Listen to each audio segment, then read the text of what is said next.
everyone. Welcome to Oz by Drone. I'm Greg. G'day, everyone. I'm John. Great to be here, everyone. Welcome. Absolutely. This is a crazy day today. Everything that you can imagine, we're going to try and pack into this one episode of Oz by Drone. If there's any episode that you should not miss, today is the day. We've got some guests who are going to be joining us live from the Edinburgh Air Show today. We're going to see some drone racing. We've got the Australian Army drone racing team. We've got the Historical Aircraft Restoration Society, and we're going to have a look at a couple of their planes. It's all happening. What about you, John? What's happening for you? It's a great big week. I've been doing a lot of flying myself, actually, it's been quite a big week. But listen, I think we've got so much on today. I think we should get into it and get our guests going and get over to the air show, get the news. Let's get straight into the show. So let me do that right now. And starting off at the top of the show, as always, we're going to have the news. Ding! News time. Okay, so starting out at the very beginning. Now, pardon me for my confusion because we've got this a little bit out of order today. So we're going to start with this one over here. There's a man who is the world's first paralyzed quadriplegic drone pilot. A man who can't talk is now able to fly and see all of his favorite places from the air after being the first quadriplegic drone pilot. Former surfer James Bedding, age 37, was just 15 when he fell from a harbour wall and broke his neck, confining him to an electric wheelchair. He's still been able to visit some of his old haunts on the Channel Island of Jersey, and there are many places his chair hasn't been able to get to. But James said he was given a new lease in life after he discovered drones. James, who is understood to be the world's first quadriplegic drone pilot, is using a stylus to control the drone with his mouth. That is an absolutely inspirational story. Fantastic news. What a great way to kick off the day. And, I had this discussion with people before about this sort of freedom for disabled folks who would be able to enjoy this sport. Also, I think they realise the virtual reality, actually being able to put glasses on, and even voice command will be there, the future for people who just want to, get out of that chair and fly, as we all do. That's really not being earthbound in any way, shape or form. It's a wonderful story. I really love that. Let's go with our second story today. We're going to get through it nice and quick today because we got so much. This story is about CASA. CASA has launched some material on their website where local government and other groups can request approval to display a no drone zone signage. Now, the sign that you're looking at here right now is from a local park close to me in my region. This is at the Don Lucas Reserve. And if we click to the next slide just for a second, this one has a no drone sign. But here's the interesting thing. It's now a requirement to obtain approval from CASA to display a no drone zone sign. So any sign that's got a picture of a drone, a circle and a red line and a strike through it, there's a form on the CASA website and people need to obtain approval to get access to use that signage. And here's a sample of the official CASA signage that can be authorised to be used. There's a second sign that they can also authorise, which is going to be, a warning sign, not a no drone sign, but one that says, hey, rules apply kind of thing, to let people know to fly safe if flying is permitted, but it might be close to a heliport, for example. But the whole no drone sign, it's awesome that CASA's taking the lead here with this one. Well, they have to, Greg, because basically what's happening here is that the council can only forbid you from taking off or landing on their property. They don't control the airspace above it. So what they've realised this, they've got to go to CASA. If CASA are going to say, well, this is a no-fly area, they're the only ones that can really legislate that airspace.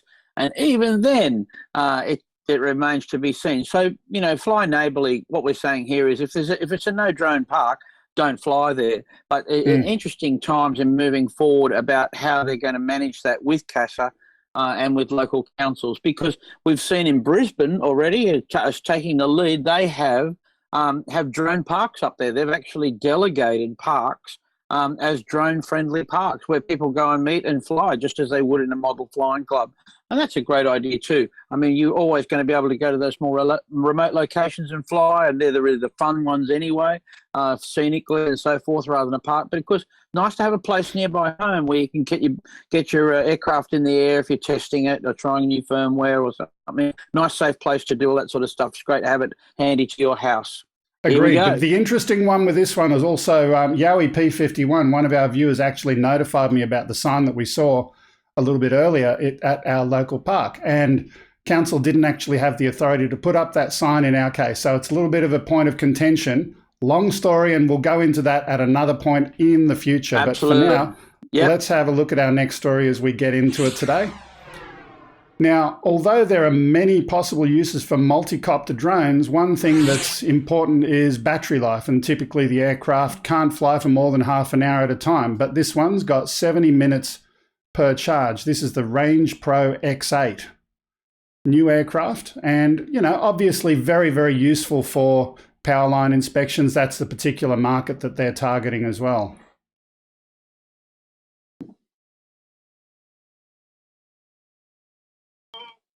Now, I don't think this one's got any audio in the clip, but certainly that's the drone there. I thought it had audio, my bad, maybe it doesn't. And John, are you still there? I'm still here. I'm just looking up, enjoying the scenery. Look, I tell you what. Well, I wonder what size that aircraft is. It's a larger aircraft, and certainly their advertising seems to indicate it's suitable for power line inspections. And obviously, in that one there, they're doing some solar inspection as well. I can't remember what happened with the audio for that, but let's skip past that at the moment and we'll move on because we do have lots of guests waiting here today. Our next story, and this one is really, really cool. BV loss approval. Yes. Governor Cuomo, the New York governor, he has announced FAA approval to fly unmanned aircraft beyond visual line of sight within the first segment of New York's 50-mile unmanned aircraft system corridor. This is the first true BVLOS authority granted to the FAA designated test site, which allows unmanned aircraft testing without the need for ground-based observers. So totally zero observer BVLOS. This is one to watch. Yeah, that is definitely one to watch. We know we're about to move into BVLOS here or extended visual line of sight, observer-based. The FAA has had observer-based beyond visual line of sight, where you have to know exactly where the aircraft is. You have to be able to see the airspace it's in. You don't need to see the aircraft, et cetera, but a true BVLOS corridor. And great, that's what we're after. That's what we've been asking for this, just a simple set a corridor aside where manned aircraft aren't going to be. There's no commingling. The airspace is safe. I bet it's a no-brainer. And it allows people to go out and actually experience or test or whatever they need to do, operate the unmanned aircraft and move us forward. Why has it been so hard to this point to get there? I mean, I'm excited about it. I just can't believe how long it's taken. But good on you, New York. Go New York, number one, the Big Apple. Go. That's why we go there. That's why New York's New York. And good on them for taking that initiative. I'm very, very pleased that that's going on. Everybody else in the world, take note. Let's see what happens there, because that's a wonderful thing. And the governor, in his press release about that, indicates that the way that they got success was by doing the visual observer testing and doing a large number of flights and just proving again and again and again and again they were able to do it without any need for their observers to interject. So that was the way that they got their approval. And I'll just interject the last little thing here about the political side of this. Of course, the governor's got his name on it, right? So, and I'll see all my American friends nodding here. This is the way this works. It's good for both parties, because guess what? Even if on an unfriendly drone platform, people are saying, oh, that's good. They're making a corridor where they can fly. Let's do that. It won't be flying over my backyard. It'll be flying in a corridor. Great news. So the anti-drone lobby is happy. And, of course, the operators and pilots are happy because we've got a place to fly. So politically, it's a good one. It's a Yeah. good one as well, absolutely. And probably don't have many politicians listening, but take note. There are ways to actually please both sides of this camp, giving us the airspace freely to navigate where we're not really creating an impact, and we'll go there. If we can do that sort of flying, we'll go there. It'll be a way for them to move forward politically as well. Anyway, let's leave that one. Moving on to No our next politics. story. Yeah, and our next story, DJI, the Shenzhen-based consumer drone company, was originally founded in Hong Kong in a dorm room, but recently hobbyists in the protest-embroiled city say that they can no longer purchase the DJI brand of drone in Hong Kong. Recent models, including the Mavic 2 line, the Mavic Air, are out of stock in the DJI Hong Kong online store. Now, I'm not going to try and put one and one together, but you do ask yourself, what is the reason that they're out of stock only in Hong Kong in the political climate there at the moment? Listen, there's a lot of stuff going on down in that place, man. And that is not over yet. Sadly, that's going to play itself out. I've got a couple of friends that fly for Cathay Pacific. They're based in Hong Kong, and I've been sort of talking to them, and things aren't looking good for the expat Cathay pilots that are there. They work for a national airline, China. It's a Chinese airline basically, and it's the airport's a point of disruption.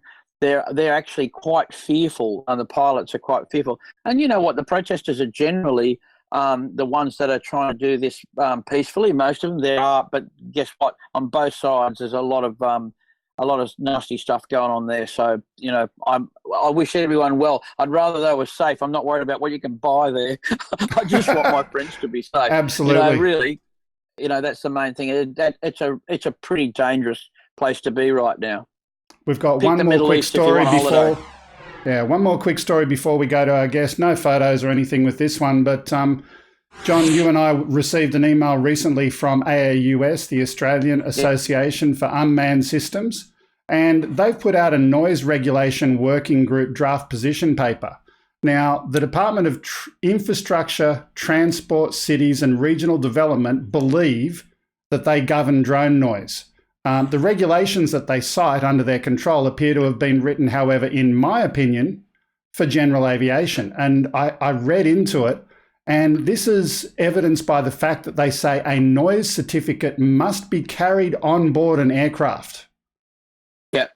But they're also saying that their laws apply to drones. You can't have it both ways. Well, the problem is that this is what we're going to find, is that remotely piloted aircraft systems, or UAS, are aircraft.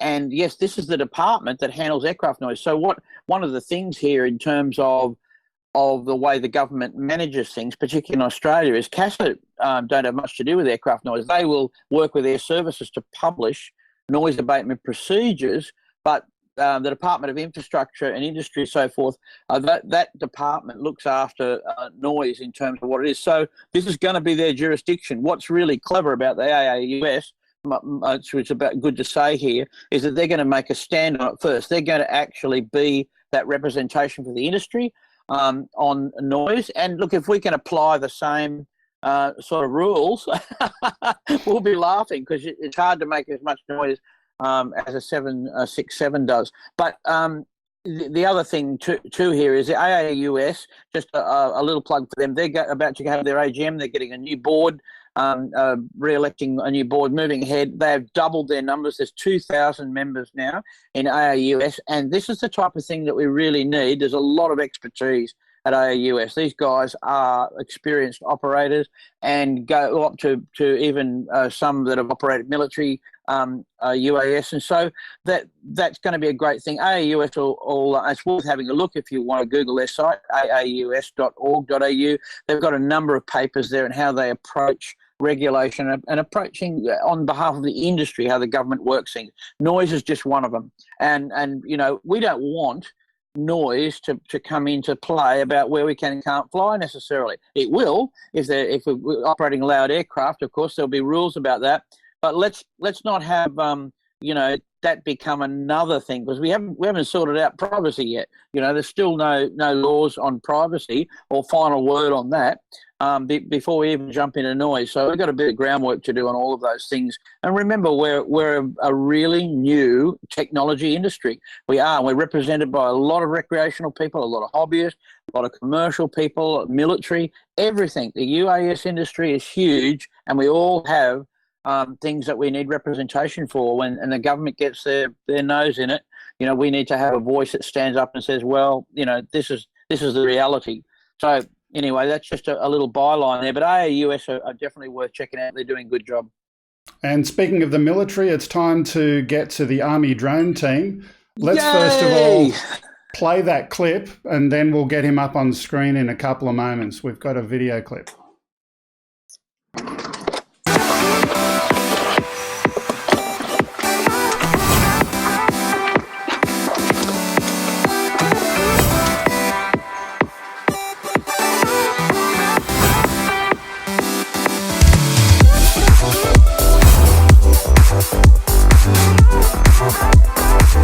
Welcome, ladies and gentlemen, to the 2019 Mission Foods Australian Drone Nationals.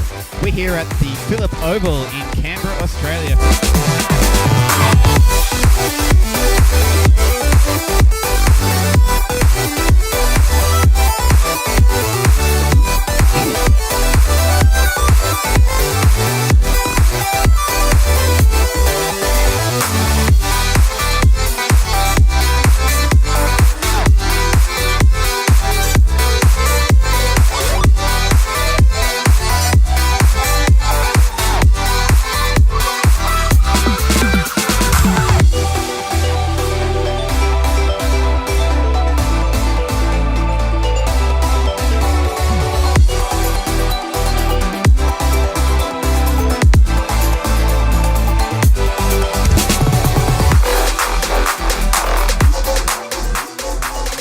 Okay, that's the clip that we've had. I might just fade that out a little bit and go to the real person. We've got Jenko in the background. Welcome.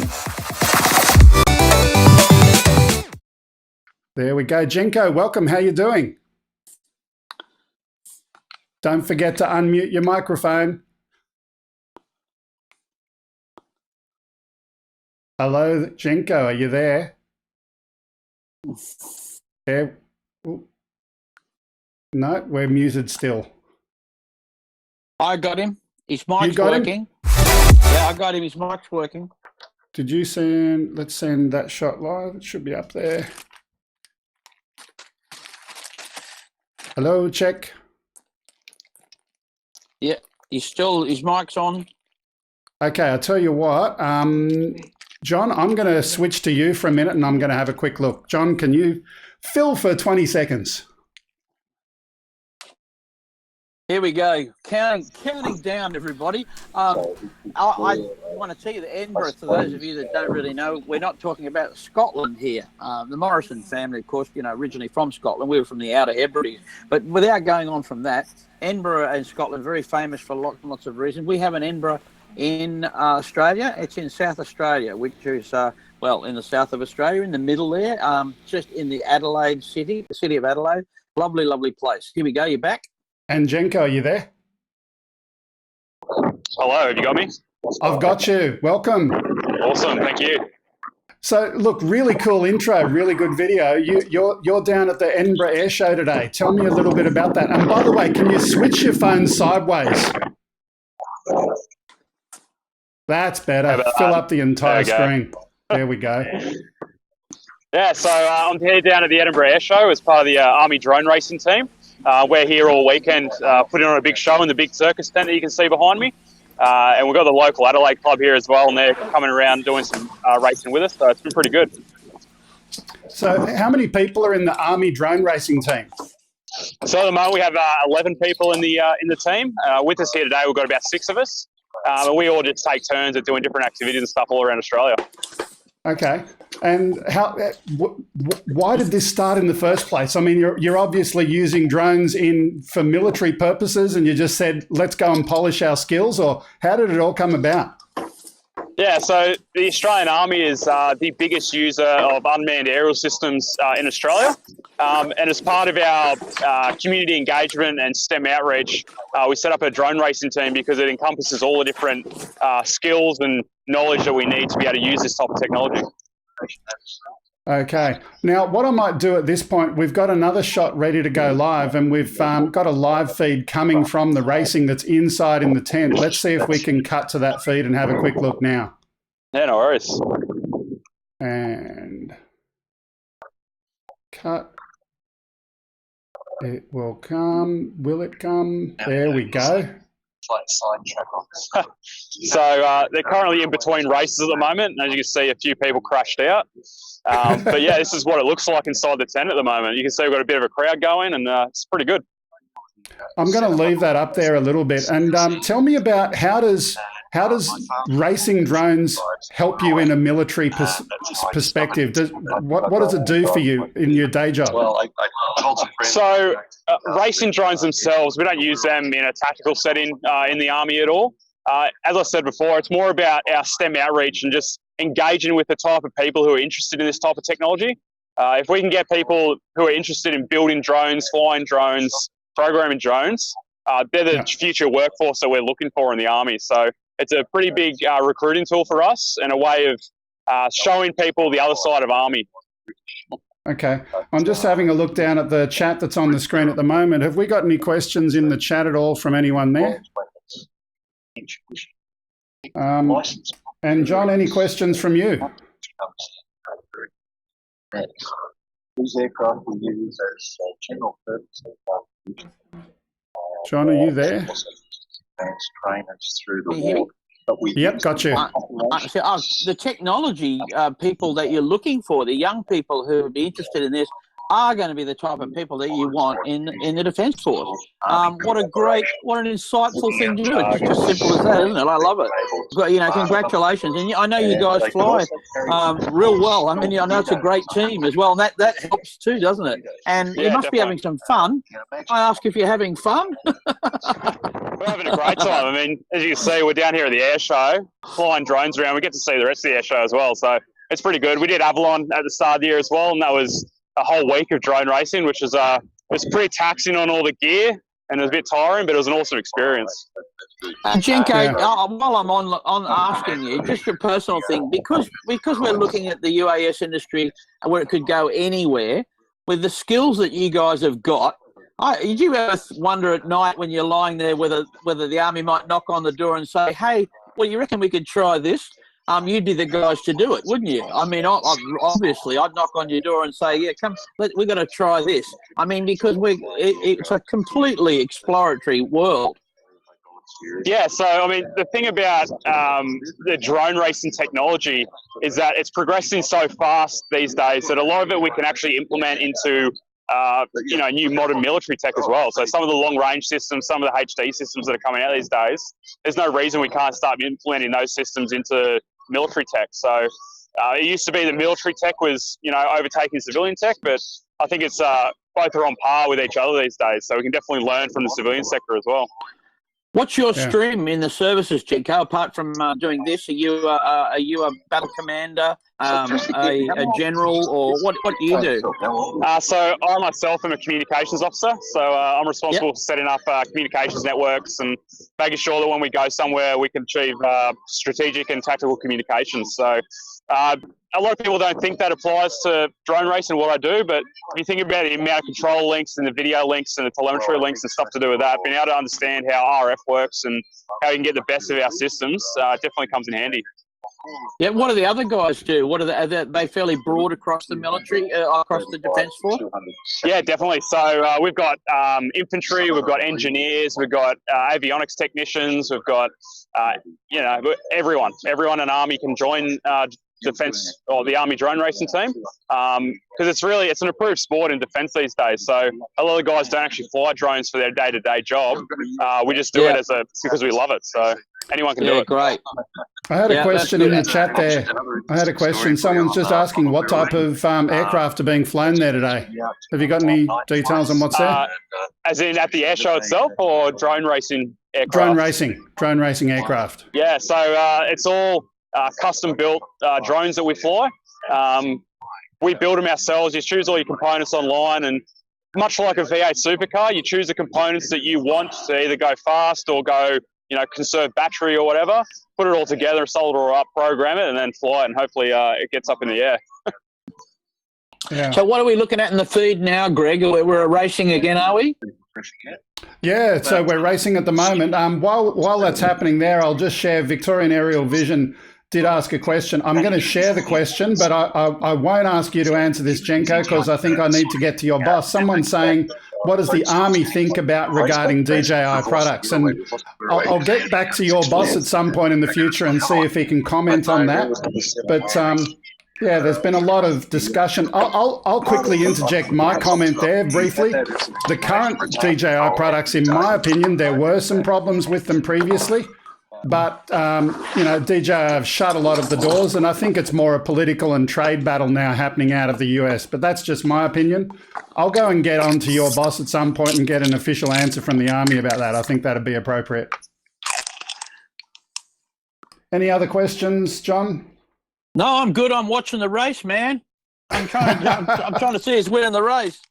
Yeah. Look, I think we'll leave that there today. So, Jenko, I'm going to say thank you very, very much for sharing today, to being on screen. And I think your comms have just frozen on us, but that's okay.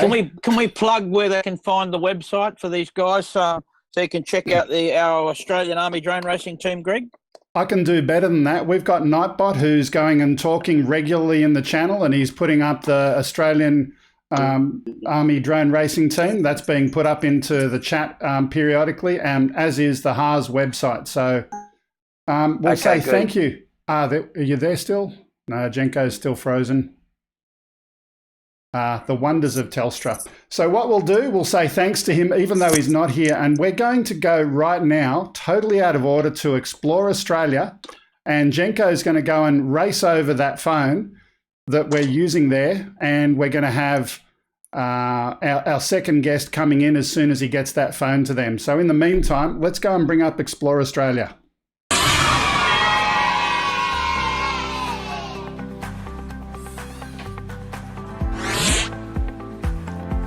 So right off the top today, he's come back in the background. Thanks, Jenko. I'll get you to take the phone over to Maureen.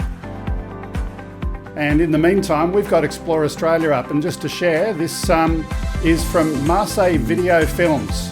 This is a filming service with drones for tourist commercials. He's doing a bit of a test, a small-scale pilot study, and doing this at different locations to assess the feasibility and cost of doing a commercial project for large-scale tourism. And I think it's some great footage that he's got there.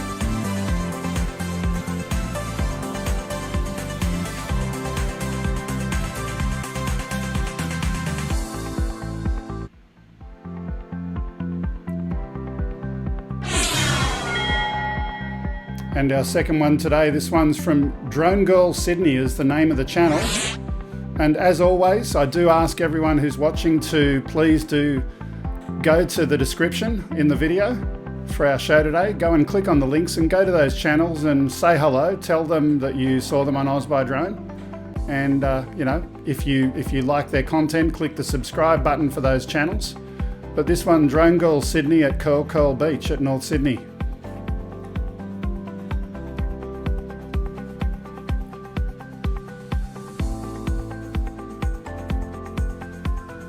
Nice. That's where I live.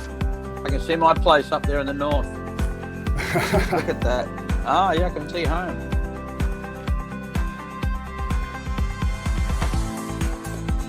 As always, thank you, Greg Hilton, for putting together this segment. He does a great job every week. It's a small segment this week, a little bit shorter than normal. You have a good week and sometimes you have a bad week with the number of awesome videos. But these are the good ones that we found this week, and thanks, Greg, for putting that together.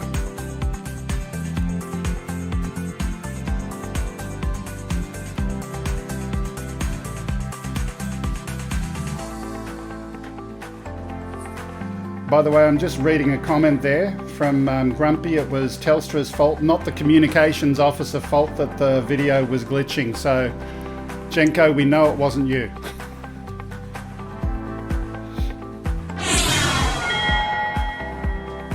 Okay, our third one today. This is from Michael Whitehead. This is the bridle track near Baruta Flinders Ranges, taken in September of this year. And this is the bridle track.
So while we're watching this today, we've got Jenko still on the way over to Maureen with this phone, so hopefully we'll get there just in time. Maureen's obviously in the middle of running an air show, which has challenges of its own. So she's in the middle of going and scheduling planes to go up in the air and do all sorts of things there. Hopefully we're going to see a couple of her planes. She's got 5 planes down from the HARS group. And one other really cool thing, this last week we have an interesting story from Maureen where she met with John Travolta. He came out to Sydney and he's in the process of donating his existing Boeing 707 to her organisation, to HARS. So as part of that, obviously there's a lot of planning that goes into that, but he came out to visit and he flew one of Maureen's planes, I believe, this last week.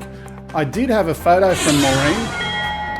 But unfortunately the photo didn't look so good when I put it up on the screen in our broadcast software, so we'll have to get some footage of that another time. But in the meantime, this one is Stony Creek Park in Spotswood plus Yarraville by drone. This is in Melbourne, Victoria, Australia. And Gizmo Drones, the channel, he recently discovered Stony Creek Park in Spotswood, which is alongside the Westgate Bridge on the Yarra River. And this video is about the park. He's included the creek in Yarraville as well as Dinosaur Park and Sun Theatre. He had a lot of fun. Beautiful footage there.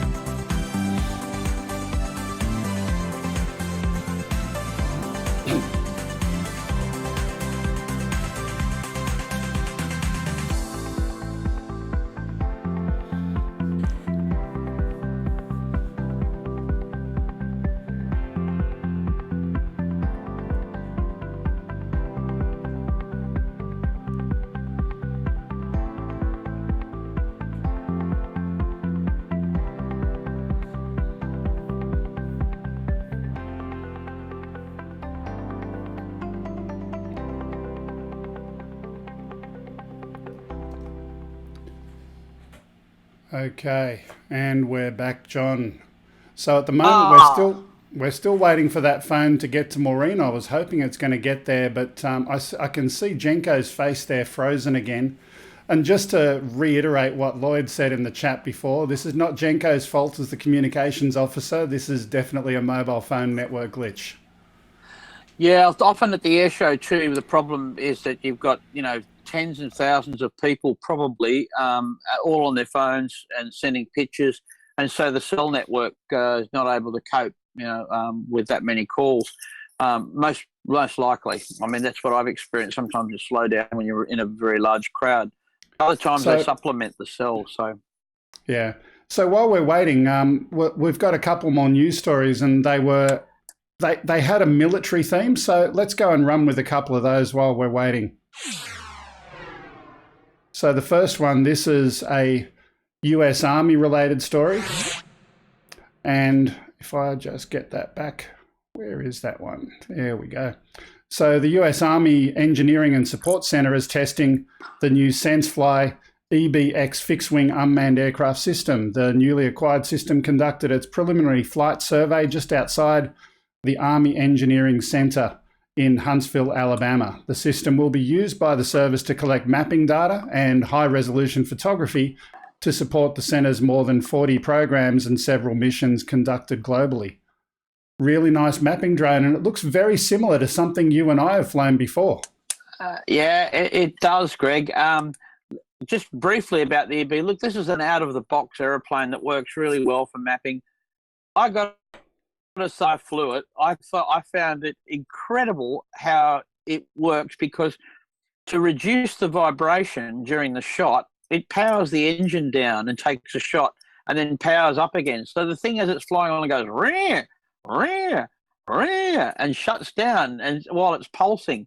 And you watch it fly for, taking a map like that, might be flying for 30 minutes with the engine on, off, on, off. And then on a windy day, of course, it recorrects. So it looks like it's wandering all over the place. But then when you get the images back, they seem to work. Very clever thing by Parrot. So what Parrot have done, of course, in terms of, and the airplane we're talking about is the Parrot Disco. And so EB was bought out by Parrot, basically. So they've merged a lot of their product line. I think that's right. Correct me, our expert listener list, if I didn't get that Parrot, right. Yeah, it is owned by now. Parrot. So, and that's what's interesting. Like, I mean, we know the Parrot Disco, and I look at that thing and it looks very, very, very similar.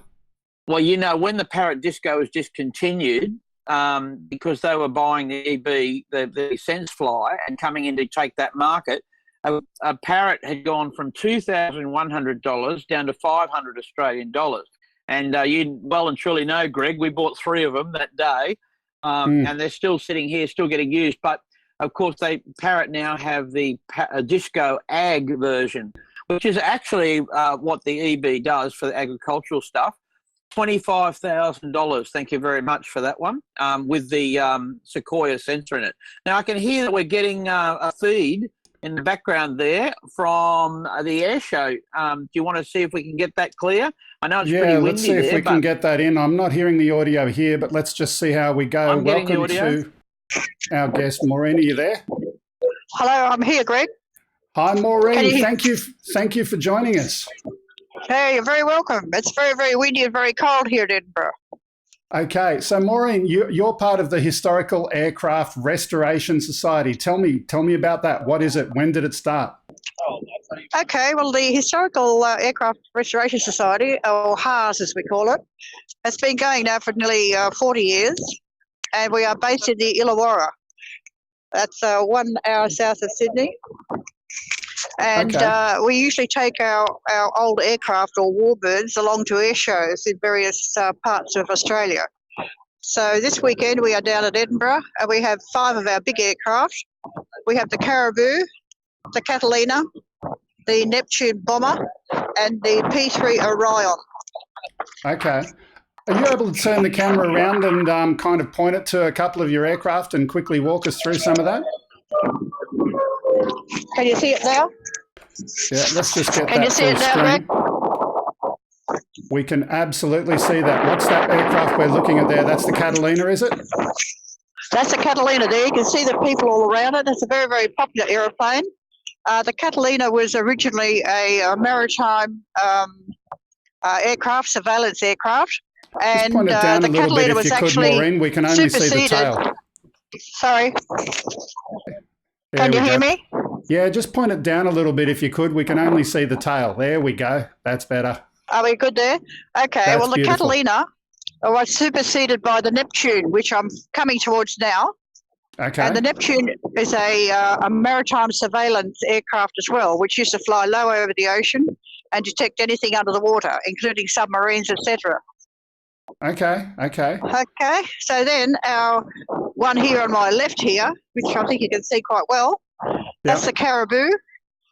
We have 2 of those Caribous made by de Havilland, Canada, and still a good workhorse today. We use it to carry most of our heavy luggage and heavy stock, and it's got a short takeoff landing, hence the big tail at the back, the big high empennage, and that's our Caribou. Now, I have a specialist here with me right now. I'll just flick onto him. We commonly refer to Regan as Teapot. That's his nickname. His name was what, sorry? Teapot, as in teapot, cup of tea. Okay. Okay, now Teapot, I'll hand over the headset to Teapot, and he'll take you through our latest edition, the P3 Orion. And That it is would be one hell of an awesome. aircraft, I can tell you. So I'll let him do the commentary on that one, Greg. Okay, absolutely. We'll just hand over the headset. Sorry for the shaky camera, but this is live from the air show at Edinburgh in South Australia. You want to hold it? Just like that. No, the other way around. Oh, hang on. What happened? Can you hear him? Yeah. Okay, can you... Sarah. I think... Sarah. I think you've pressed a button and gone into another tab or another window. Yeah. Let me get it back on that.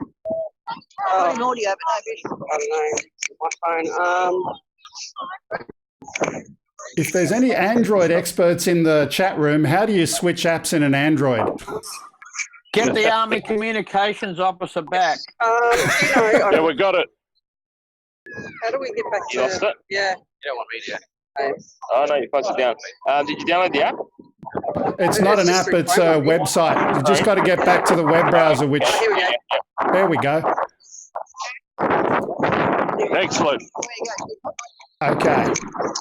Take two. Can you see the whole thing? Can you? Are you looking at me or the aircraft? I'm looking at you. All right. Okay, there's the P3 Orion, originally tail numbered 753.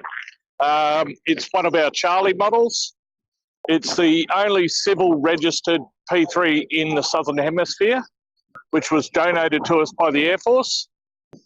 This aircraft has served many missions over in the Middle East, as well as a lot of peacekeeping roles and patrolling the South China Sea and the Southeast Pacific. Okay, and what has that aircraft been replaced with now? What's the equivalent that would be used today? The new aircraft is now the P8. Okay. And P8 Poseidon, and it's basically a 737. Okay. And you were going to talk to us about the other aircraft that's closer to us on our left. Is that the one you were going to go through? No, the Catalina is right there. Okay. Okay. Originally, we had the Catalinas. Yeah. They were operated by 11th Squadron, Yeah. and they were commonly known as the Black Cats for their colour and the fact they did a lot of nighttime sorties in World War II. Okay. And then just a bit further over is the Neptune, which replaced the Catalina. Yeah. And that served until about 1978, when we then got the P3 Orions, which we started operating for 10 years as B models, and then we got the Charlie and W models. And did you fly one of these over from the Illawarra today in the last couple of days? Yes, yes. We flew all of them over on Friday. Which one did you pilot yourself? I didn't pilot any. I'm a ground technician. Okay. And I came over in the Orion. It was a bit of a bumpy ride. Okay. Due to the fact we're restricted below 10,000 feet. Okay. I got an interesting question for you. Maintaining all of these old aircraft, obviously some of them, the spare parts are going to be a challenge. Do you go and start to machine some of those parts yourself? Yes, we do. And the other good thing is the Air Force have been very helpful in allowing us to acquire some of their spare parts. We also have another aircraft out at Parkes, which we're able to grab parts off and keep the old girls flying. Okay. Look, it is absolutely awesome to see some of those aircraft, and we had a show once before out live from from your own home airfield down in the Illawarra down there. I was down there once myself with John. Yes. We're going to definitely have to come down to the next Wings over Illawarra and have a live show from there yet again. That'd be awesome. By all means, you're always welcome. Okay, look, I'll leave you because I know you've got a lot of things to do out there. Are there any planes going to be in the air in the near future in the next 10 or 15 minutes? Well, actually, at the moment, there's a Hudson flying around. I don't know whether you can see it over the tail of the P3. My producer's pointing to the screen, but it's too far away for me to see it over here. I don't know if our viewers can see that. So we've got a Hudson flying around and a couple other old warbirds. And the more modern stuff is going to be taking to the skies in the afternoon. Okay. Look, we'll leave it there because I know you've got a lot of things to do, but I'll just share one more little thing. So as I was saying before you came on, please, gents, ladies and gents, if you're in Australia, go check out the HARS Museum, which is down in the Illawarra region. And coming up, keep watching Oz by Drone for news about the new acquisition when it finally comes, which would be the 707 Boeing aircraft when that happens. So that'll be a really good one to watch out for as well. Thanks very much for your time, and thank you to Maureen as well. No worries. Thank you very much.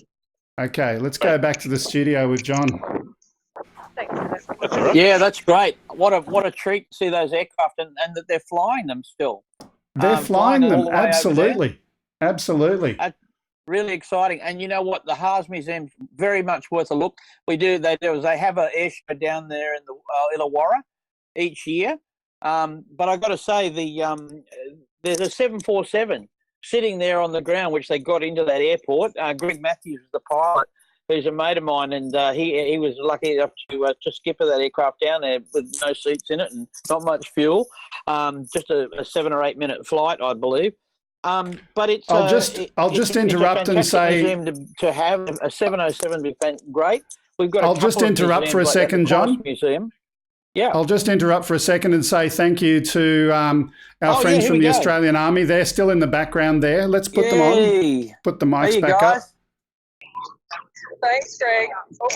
Thanks, Greg. Thank you very, very much for being with us. We got a couple of the other people there. Thank you for everything you're doing for the drone community within the Army. Thanks, guys. See you next time. Yeah. Thank you. See you later. See you. Bye-bye.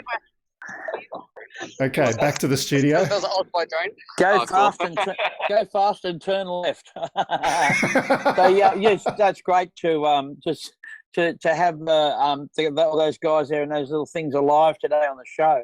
But again, one more plug: the HARS. And for those of you international guests, Australia has always been very passionate about our aircraft museums. Mind you, I've been to the Smithsonian. It's hard to touch that one, and there are many others. There's some great stuff at Reno in Nevada. So the Americans too really, really present their airplanes well at air shows and in their museums.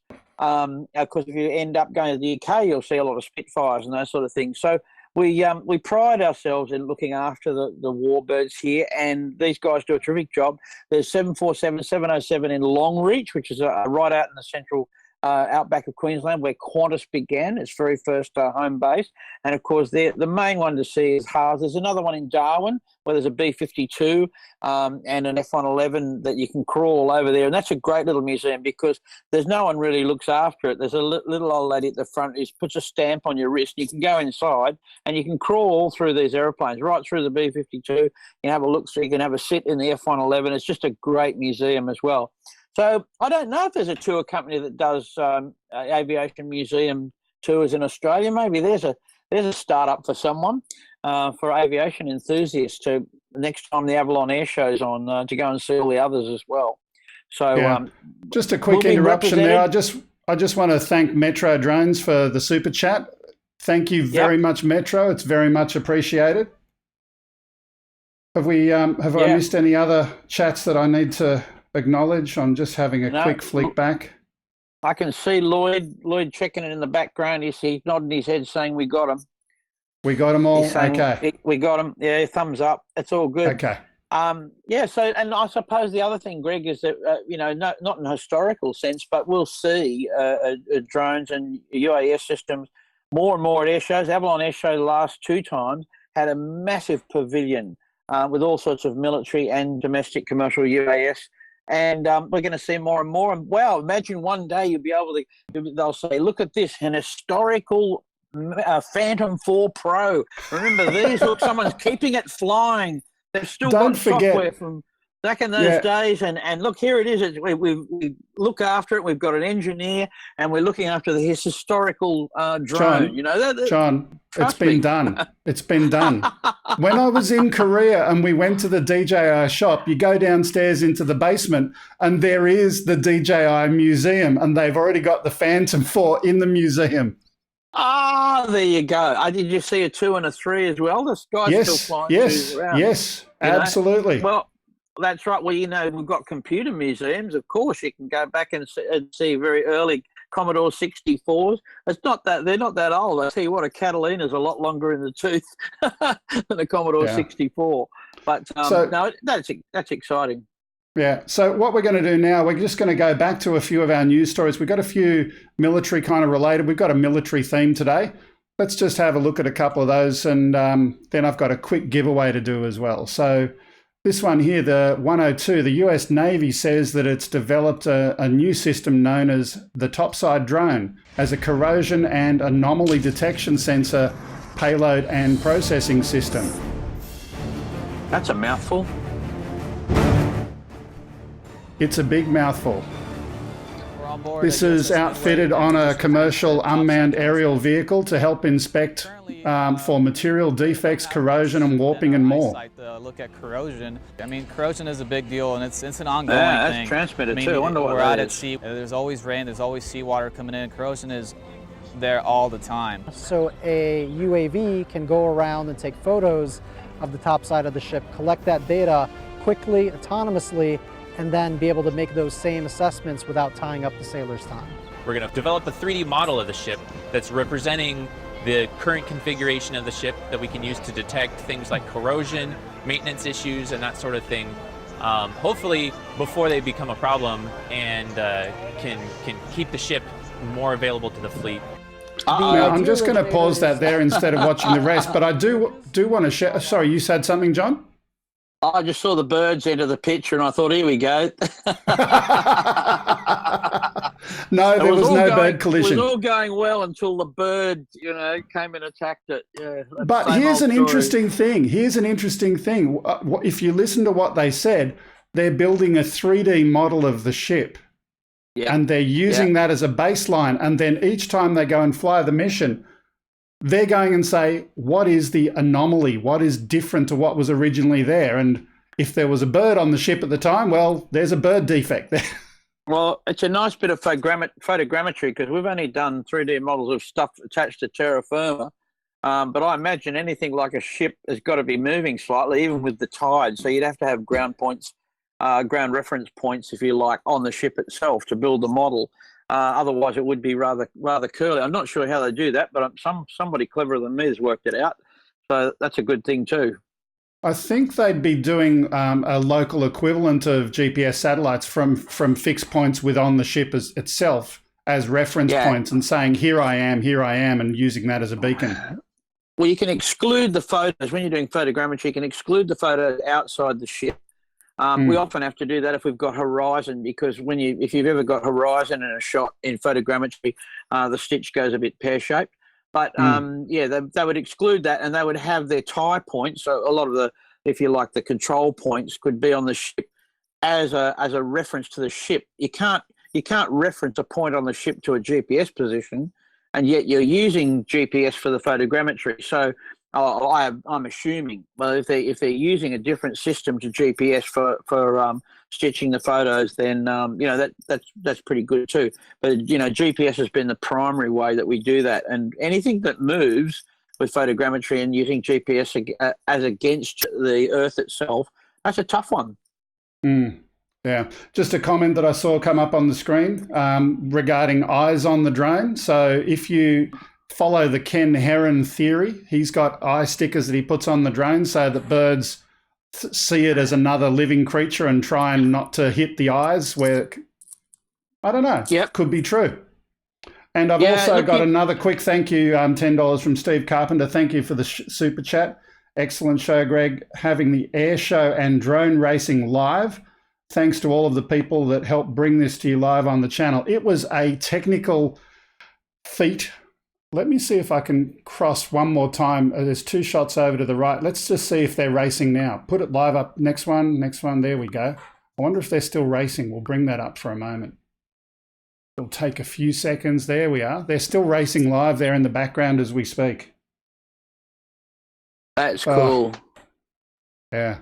You know, one day we're going to have the bandwidth to be able to put the goggles on and sit here at home and jump into one of the aircraft. Just click your mouse on one of the machines and off you go. Be seeing the same thing as the pilot. We're just not there, are we? And right now they're racing live. Look at you that. Can see there those they 4. Go. That's pretty cool.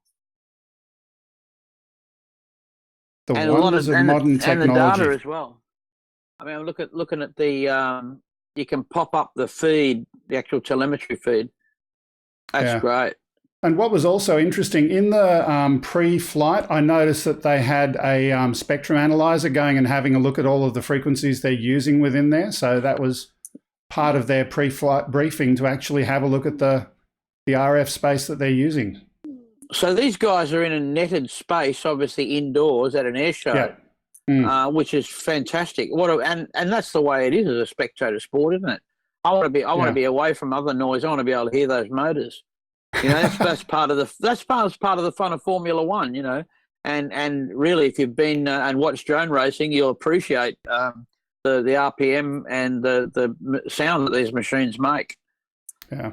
So Incredible. Let's get back to a couple of our stories. We'll get to the next one, space, the final frontier. The military wants mini space station drone swarms, according to a report. The US military want to buy these things and they want research in space, but such platforms would also be useful, they say in the report, for orbital surveillance and even combat missions such as missile defense. The US Department of Defense wants proposals for developing a self-contained and free-flying orbital outpost, according to the Defense Innovation Unit, the Pentagon's agency charged with rapidly acquiring advanced technology. John, do you want to apply to, do a response to this one as part of your business, Morrison Aerial Robotics? I think this would be a good one for you. Absolutely. I come trying to get my head around that press release. I mean, we've had drones in space since before manned aircraft were in space. You know, Sputnik was a drone, for heaven's sake. Well, Apollo 1 was remotely controlled unmanned aerial aircraft. Well, no, we lost Apollo 1, sadly. I didn't say it was a successful flight, but it was remotely controlled. No, it wasn't. Well, 3 astronauts lost their lives in that particular aircraft. I've got the right number, haven't I? That was the oxygen fire. However, all of those things, exactly. It was Apollo 1, wasn't it? Thanks. Actually, I should stand corrected. Yeah, that wasn't remotely controlled. Okay. No, and you picked the wrong aircraft. But anyway, you know what? We're right. Those spacecraft, the Mercury. That's right. The Mercury was the first ones that Alan Shepard was the first guy to go up. John Glenn did the first orbital flight, but of course these were, remotely controlled. There was a mix of that. We didn't really have the telemetry. We were going that direction from space. The beginning of space was, in its design, was that you would just send someone up and you would control it from the ground. It was just like the guy that flew and did a fishing with a beer, in this chair. It was much closer to that. And of course, we sort of merged, or the Americans merged the two, and the technology merged. But going back to it, satellites. I mean, there's a lot of automation in the GPS satellite system and all of that sort of stuff as well. So anyway, I'm just throwing my 2 cents in there. It's all good. Swarms of satellites, laser-guided stuff, of course. These things are all very manageable and all makes perfect sense to be remotely piloted. There's no doubt about that. It's much safer.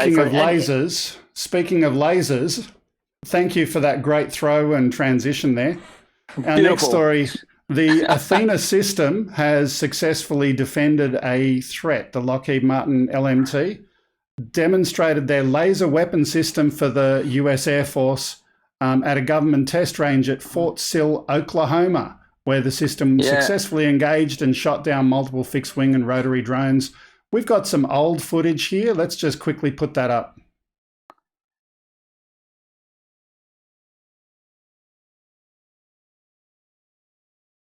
There we go. Yeah, so this system is fed input data by a command and control system and radar sensor. So something else is going and monitoring C2 links for drones and radar. That track is then provided to airmen who operate this system, who then target using the provided data. And then this thing sends out a laser beam to acquire and track and then defeat the drones with high energy laser. Wow, look at that. It's burning the tail off the thing, man. Basically, yeah. Yeah, that is impressive. I wonder what power that laser is. That you're not going to get one of those on eBay. Last laser I tried to buy on eBay, they wouldn't let me have it. They said, no, you can't bring that into the country. That's way too powerful. Yeah. And you could buy a laser that would light a cigarette. I mean, but there's a lot more power in that. I wonder, does it say how much power that is? It doesn't say, but it does say that there are challenges in the getting enough power to feed into that system. It is one of their challenges. When I see that, and we talked last week about wireless charging or powering, imagine powering that aircraft with an energy source. When you see that, that's promising. You know what I mean? There's got to be some kind of way that much energy could be sent to the aircraft to power it to make it fly rather than shoot the bloody thing down. But anyway, so you just got to put a solar panel on the underside, and then you use that. Yeah, it's possible. Well, you know, if that's a video of it actually happening, and that's a lot of energy to send in that. So it's tracking. Obviously, you know, you've got a fair bit of infrastructure to power it. Maybe it takes, you know, more power than it's very efficient. But there's got to be something in the future in laser power rather than the magnetic one. And the magnetic one is very passive in terms of its effect on people around it. You know, you wouldn't want to stand in front of that laser. Yeah. Let's move on. We've got two quick stories left. Airbus is developing a drone that will be camouflaged and not detectable by radar. This week they published photos of a test model of the drone, which has a length and wingspan of around 3 feet. The model has already been tested in wind tunnels to assess the aerodynamic properties, but it's going to be some time before that's actually ready for the marketplace. But a really cool piece of tech. Yeah, very nice piece of tech. And, you know, we had a bit of a talk about that one day, about using stealth design, stealth technology, and the materials and building an aircraft even a little bit bigger than that, with a 3 meter wingspan. But of course, 3 feet, when you build something that small, it's very hard to detect it with radar anyway. Black is not necessarily maybe the best color, but I believe black as a color has some absorption properties to it. So I don't really know enough about that to let you know. But a lot of stealth technology is black, isn't it? SR-71, the 117, all those airplanes are black for a reason. There's no doubt about that. Just reading here, this particular thing is called the Lout drone, and it will contribute to elements of the Future Combat Air System, FCAS, which is being developed in Germany and France and Spain. This is described as the next generation weapon system where fighters will team up with remote carriers as force multipliers, according to the Airbus website. I like that. That's a word that you hear a lot. That's all I'm going to say. That's a lot. Yeah, force multiplier. I love it. It's marketing. Yeah, the US Air Force has taken delivery of the first Heinz laser. Okay. Thank you for that above and beyond. Let's go to our last story. One more for today. The Russian military reportedly integrated unmanned strike groups consisting of armed Orlan-10 unmanned aircraft, as well as variants of that drone with sensor and electronic warfare payloads to locate and destroy critical air defense systems, command post communications nodes, and more during a major exercise earlier this year. So that's the report, but I was just really amazed by the video. Forget the report for a minute. Just look at some of their stuff here. Now, I think, to be fair, this is not the actual testing. No, it's an animation. It's an animation. It's a camel-seeking missile. A camel. Well, you know what? That's pretty smart, because, often we're fighting in places where there are lots of camels and people are using cars. There, that's an animation for sure. It looks good, though. It looks good. Yeah, it does. I'm Look, liking you know the- what, though? You know what? The camel-seeking missile is using a methane detector probably from the... Anyway, let's leave that Probably. alone. A gas detector. Oh, here we go. Look at this. That's dropping incendiaries. So I'm only guessing that that's an animation of the aircraft. Yeah. It's certainly not VTOL. But And, why include... They've got this story about this, and then the next thing you know, oh, we've got a no drone zone in front of the centre over there. Why include this? I don't know. But it makes for a bit of a laugh anyway. Oh, here we go. Let's just watch. What's it going to do? Is it going to do in? Oh, all right, okay. Sensor, camera. Here we go. Yeah. That's it. Yeah, We're going to take it out. A grenade taking out the Phantom. It's the Russians and the Chinese. There we go. There we go. Come on. What is that? Oh, it's a net.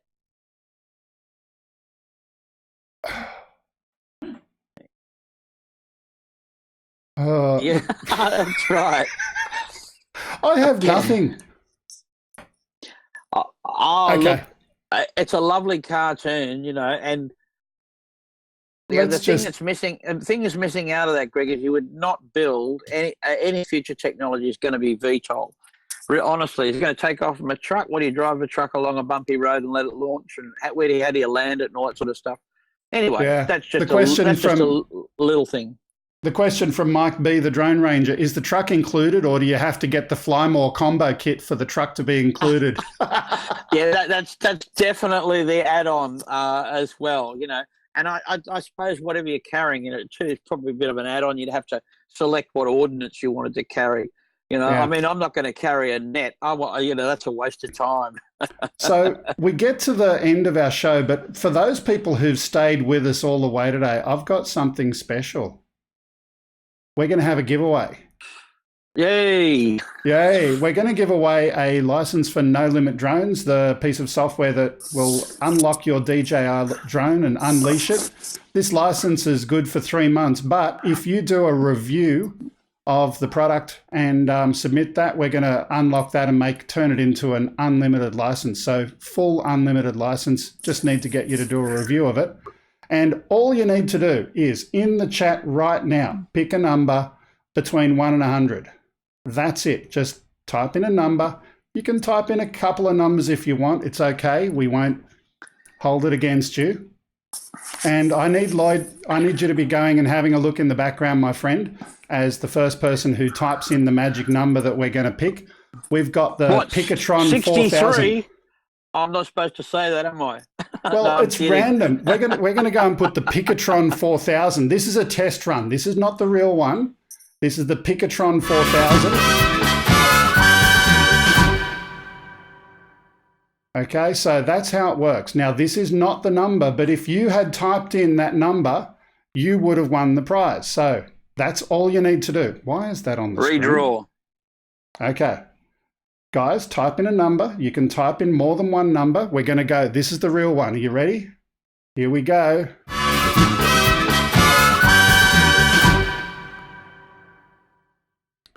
And the number is 34. So, Lloyd, can I get you to go and have a look back through the chat and see who typed in the magic number for us? Or the closest one. Well, even if they type it in now, it still wins. Someone has to type in the exact number, but the first person who types it in, the number 34.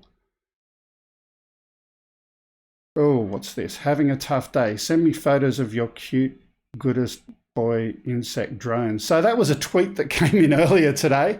By the way, if you do type in Twitter and you type in #AusBuyDrone, we'll make sure we get that up with a photo of whatever you're sharing as well. We got some interesting, weird photos there. Okay, so who won the competition? Lloyd. So I can't hear Lloyd, but you can, John. Can you relay I can read Lloyd. Victoria Aerial Vision. Victoria Aerial Vision. Congratulations. Yep. You've won the prize. We're going to give you a no limit drones license. So congratulations, and stay on. In fact, join in the Discord a little bit after the show. That's all we've got time for today. Thank you very, very much for being with us. John, thank you for persevering through a kind of a long extended show. It was a bit of a long one, but we had some fun. That was a great show today. That was a great show. Loved meeting the Army guys and seeing some aircraft, being in an air show. It was a really big show. So thanks, everybody. Great fun.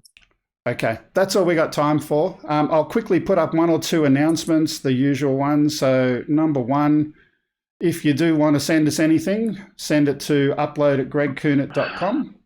Number two, video-wise. If you would like to follow us on social media, by the way, just sharing with you, we're not just on YouTube. We're also on Facebook and a number of other platforms, on Periscope. We're on Twitch. We're on Mixer.